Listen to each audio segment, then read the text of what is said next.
Ya mungkin kesalahan saya dengan mungkin adanya sedikit uang, ya kapasitas mungkin terlalu banyak, disinilah letak kesalahan. Jadi untuk para pemula yang mau beternak, tolong jangan seperti saya. Harus ya minim lah, pokoknya meminimalisir. Ya, jangan sampai seperti saya. Seperti saya.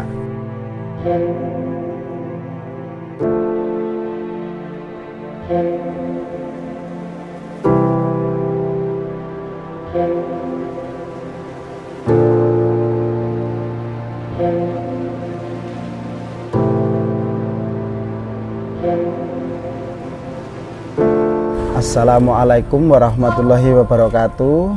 Saya Mas Santo. Di sini saya hanya ingin bercerita dan berbagi pengalaman saya tentang peternakan kambing.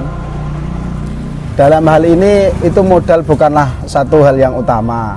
Banyaknya modal itu tidak menjamin untuk kesuksesan dalam berternak. Karena pengalaman itu mungkin titik awal untuk kita mau melakukan peternakan lah, istilahnya mau berternak.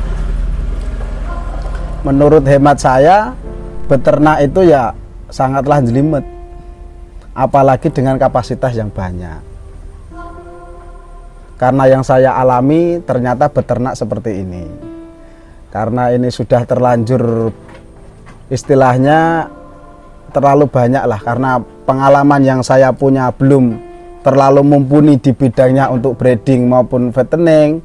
Jadi yang sudah jalan, yang saya rasakan ini benar-benar pahit. Untuk di kos pakan, untuk pembiayaan anak buah kandang dan lain-lain. Untuk memanajemennya itu sangat-sangatlah susah. Itu dari sisi pemanajemennya saja, belum masalah perawatan. Karena di awal kita memang bisa dikatakan korban YouTube lah. Kita lihat YouTube, akhirnya kita terjun beternak. Jadi untuk antisipasi buat para peternak pemula yang mungkin punya modal besar atau mungkin pengen uji coba, ya harus belajar dulu di peternakan-peternakan terdekat. Biar tahu seluk-beluk beternak itu seperti apa. Karena memang nggak bisa teori yang didapat kalau kita nggak praktek nyata, nggak bisa. Karena saya mengalami sendiri, sangat-sangatlah ribet, sangat-sangatlah susah. Karena banyak faktor yang harus kita pahami dulu, baru kita terjun ke yang banyak. Mungkin banyak petani-petani yang sudah beternak hanya sekedar diumbar dan lain-lain, ya mungkin karena untuk mengisi kekosongan waktu saja. Untuk beternak kan satu hal harus cinta, harus suka dulu sama yang mau kita ternak. Seperti halnya saya, dulu saya juga suka kambing, makanya saya berternak kambing. Dan ya mungkin kesalahan saya dengan mungkin adanya sedikit uang, ya kapasitas mungkin terlalu banyak, disinilah letak kesalahan. Jadi untuk para pemula yang mau beternak, tolong jangan seperti saya. Harus ya minim lah, pokoknya meminimalisir. Ya jangan sampai seperti saya. Di YouTube itu baik, ya memang di YouTube itu baik untuk memotivasi orang berternak, itu baik. Tapi nggak bisa langsung kita ulu mentah, kasarnya orang Jawa ngomong, nggak bisa diulu mentah apa yang ilmu dari YouTube yang kita dapat itu nggak bisa. Karena apa? Prakteknya nyata itu banyak kok di YouTube yang sukses juga nggak kurang, yang gagal juga nggak kurang. Lah dari situ berarti kan ada celah di mana orang itu harus belajar benar-benar memahami. Jangan sampai kejadian yang saya alami ini dirasakan sama peternak-peternak pemula yang baru ataupun yang sudah berjalan. Jangan sampai seperti ini. Karena apa? Untuk pakan dan yang lain-lain kita itu nggak pernah kekurangan. Kita swasembada pakan itu banyak banget. Tapi nyatanya untuk penerapan itu nggak semudah yang seperti saya bayangkan dulu. Untuk rumput, untuk pakan dan yang lain-lain itu kita tersedia full, nggak pernah kekurangan. Tapi nyatanya yang saya rasakan kurang berhasil. Ya mungkin belum lah. Ini tahap proses yang saya alami untuk menuju ke situ. Jadi saya menerangkan ini untuk peternak-peternak yang awal. Ya harus memang benar-benar belajar dulu, baru terjun beternak. Entah mau uji coba 5 atau 10 ekor, terserah, itu mah privasi masing-masing. Jadi keputusan yang diambil ini, yang saya ambil ini mungkin satu kesalahan yang harus saya perbaiki. Kesalahan saya karena saya dulu tuh karena ya belajar dari YouTube itu sekali terjun itu saya kapasitasnya banyak. Dulu sampai sekitar 600 ekor. Sekarang mungkin tinggal 350-an ekor lah. Walaupun yang sebagian sudah saya jual, tingkat kematian pun dulu tinggi. Karena apa? Ya karena penerapan pakannya itu saya belum paham betul tentang nutrisi dan yang lain-lain. Itu saya benar-benar masih belum memahami betul tentang kesehatannya kambing, entah ini pasca melahirkan itu harus bagaimana. Belajarnya saya cuma dari YouTube. Jadi ya memang kesalahan fatal itulah yang jangan seperti saya, harus benar-benar dipahami. Jangan terburu nafsu dengan kapasitas dan yang lain-lain, jangan. Walaupun punya uang banyak, kalau berburu ke kapasitas, kalau kita nggak bisa mengelolanya, ya sama saja, sama-sama bunuh diri, bisa dikatakan hancur. Jadi harus step by step, ya 5 ekor, 10 ekor. Kalau memang kita bisa memaksimalkan dengan jumlah yang ada dan kita sudah punya pengalaman dari 5 sampai 10 ekor itu, baru kita kembangkan dan kita benar-benar tahu bahwa ini kambing seperti apa, ini harus dibagaimana. Lah itu harus benar-benar teliti di titik itu. Nah, kalau tidak, fatal nanti akibatnya. Tingkat kematian. Iya, tingkat kematiannya tinggi. Dulu di sini hampir setiap hari 1-2 ekor itu mati. Penyebabnya apa? Ya penyakit, mungkin karena apa? Tiba-tiba kaki kaku, tiba-tiba lemes.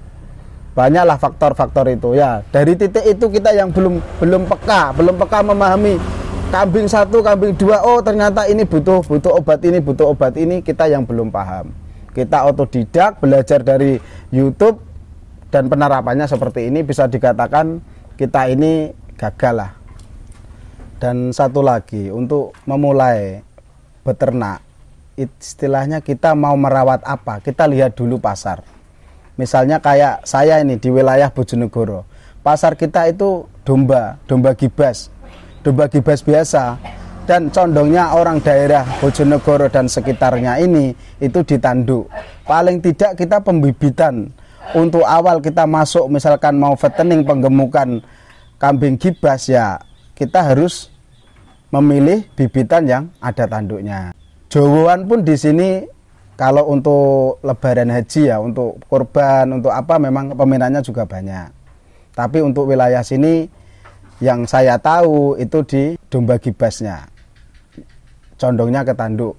Jadi untuk para pemula sebelum terjun ke beternak, ya harus memikirkan pasarnya dulu di daerahnya, misalkan Lamongan, Gresik dan lain-lain, itu condongnya ke EG, ekor gemuk. Tanduk itu enggak jadi ukuran. Di sana itu kebanyakan ekor gemuk. Jadi ya mungkin untuk wilayah Lamongan, Gresik dan sekitarnya itu pasti peternakan di sana itu kebanyakan yang dirawat itu ekor gemuk. Jadi kita harus benar-benar membaca pasar, apa yang mau kita rawat, kita lihat dulu di daerah kita pasarnya itu condongnya ke arah mana. Kalau untuk saya ini ya di tanduk, ya berarti saya harus ngerawat domba gibas tanduk, atau mungkin Jowo, sebagian saya juga ada tapi nggak banyak untuk Jowo Randu, karena saya dulu memang senengnya ke gibas. Ini cerita pengalaman saya, jadi memang keadaan lapangan yang saya alami seperti ini. Tapi saya pun pantang menyerah, saya tetap maju. Karena apa? Mungkin ini proses pembelajaran buat saya, bahwa dari pembelajaran ini saya tahu bahwa oh seperti ini, walaupun kegagalan itu saya jadikan motivasi. Nah, untuk para peternak-peternak pemula, yo jangan patah semangat. Kalau memang ingin beternak dan punya cita-cita punya peternakan besar, ya memang harus kita lakukan dan kita capai. Kita berjuang untuk mencapai cita-cita itu. Jadi ya bagi saya ya saya pun tidak akan menyerah, tetap saya lanjutkan peternakan ini. Dan untuk ilmu yang saya dapat dari pengalaman ini ya saya share. Nanti kalau memang perlu ada orang yang membutuhkan ilmu, ya kita bisa berbagi ilmu, nggak masalah buat saya. Untuk yang lain-lain yang mau ternak pemula, ya satu, menyiapkan paling tidak ya punya ilmu lah.